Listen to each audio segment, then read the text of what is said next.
Holy Spirit, one God, forever and ever. Amen. Good morning, everybody.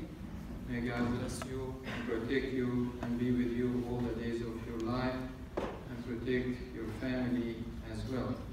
We thank our Heavenly Father for bringing us to His home to worship Him, to participate by receiving His body and His blood, all of us together.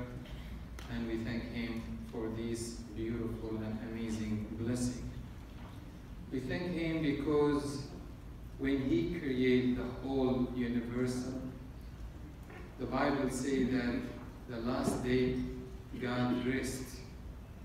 And by doing this, our God taught us that we have also, as a people whom we created on His image and likeness, to follow what He did and to have also a day to rest from our labor, from our long time working, and at the same time, this day is a day for rest and for doing good things, charity, and like the Bible says, for mercy, which is doing mercy action.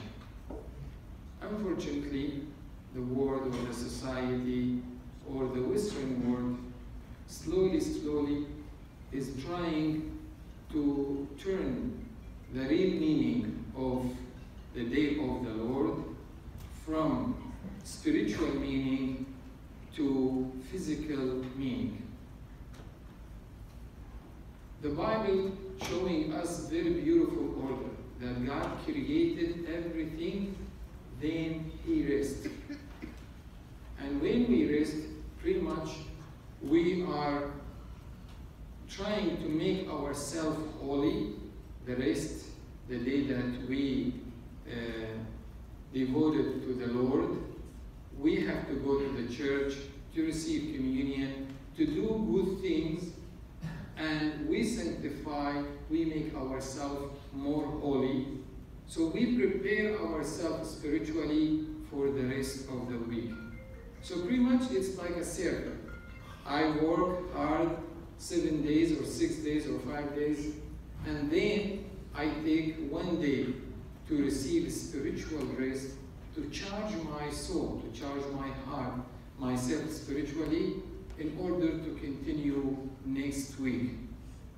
But again, unfortunately, the Western world switched that meaning, and the rest now is focusing about our physical rest. So the rest or the 7th day, it become not to rest from the labor, but to rest from God. Whereas the Bible telling us when we rest from the world, we have to rest with the Lord, not from the Lord. So that's why we see a lot of people during the weekend, especially the Sundays, they have a lot of things to do, but they don't have plan to go to church and to pray. And the Bible today was telling us something very important, that Jesus and His disciples, they were passing from fields, and then the disciples, they were hungry, they become to pluck, like the Bible says, the greens and prepare it and to eat it. It was wheat. When the Pharisees saw Jesus doing so and His disciples, they were very mad at Him. And they said, how come that your disciples does not respect the Sabbath? And the teaching of the Sabbath is very, very essential in the Old Testament. And if somebody does not rest on the Sabbath, it's like blasphemy, which is like he curse the Lord. So that's why they were very, very sophisticated or looking for small details to consider this thing. If you do it on Sunday, is it work or not? So if it is work, that means you are breaking the Sabbath. And they consider the disciple of Jesus, while they were picking green things to eat it, they considered that as a work or as a job. And they were judging Jesus and his disciples.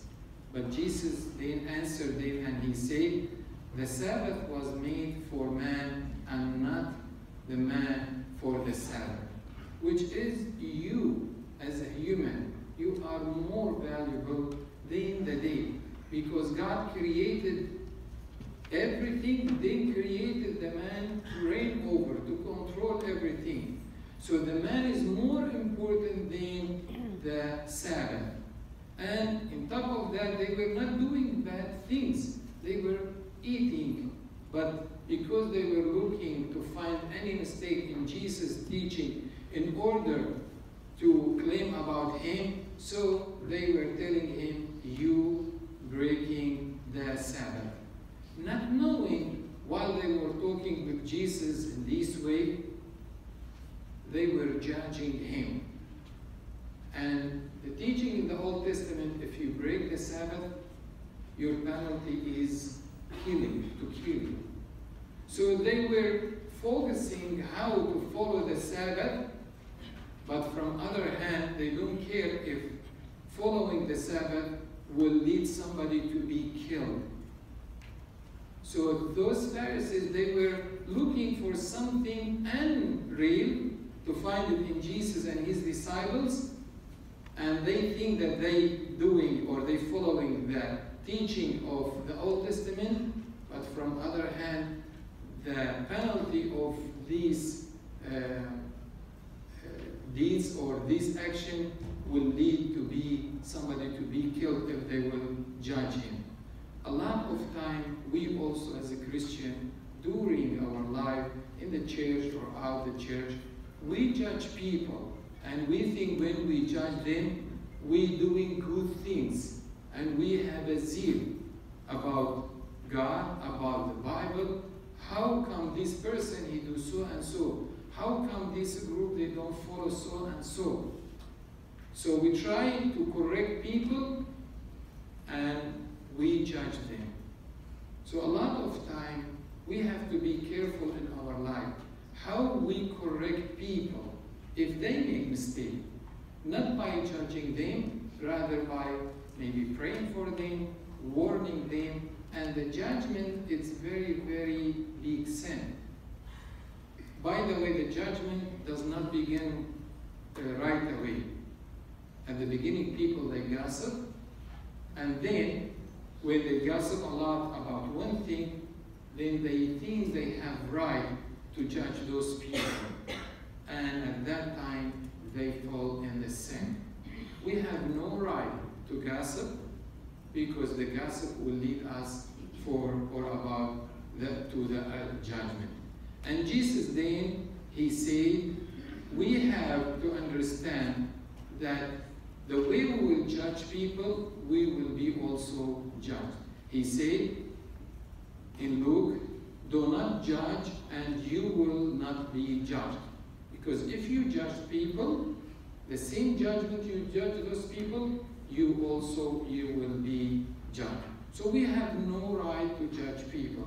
But why judging is a sin? Pretty much when I judged someone, I tell God one very clear idea. That is, you have no right to judge people, I will judge them instead of you. So that's why judging, when you say things about people without love, when you try to correct people without love, when you try to gossip about people, not because you want those people to be corrected, but because you want to show that you have right and they are wrong. And this is what the teachers and the Pharisees, they were doing with Jesus and his disciples, criticizing him while he and his disciples were eating. We have to understand, so the Sabbath is made for us, not other way around, which is we are more important than the Sabbath. But is this what this statement, is it call for us not to respect the Sabbath, which is to go to the church the day of the Lord? This is absolutely not, because God calling us every Sunday to rest in His house. A lot of time, people, they make the Sunday, instead of being time to rest, it becomes time of burden. What can we do? We have to go shopping, and the Sunday come, and the weekend, and we didn't have none physical rest or spiritual rest. So that's why Jesus was telling us, and He was telling the persons, you should be careful that during the Sabbath, during the Sundays, you have to make time to worship God, and if you do things, do it as fruit of your love, which is you serve God, and at the same time, you do it with mercy, not with looking for pride, or you looking for physical rest rather than the spiritual rest. So the day of the Lord is the day that we rest with the Lord, not the day that we rest from the Lord. May God bless you all and protect you and be with you all the days of your life. بشنو دابو دبرو وضروحنا وقاديشو الحي للعون العالمين. آمين.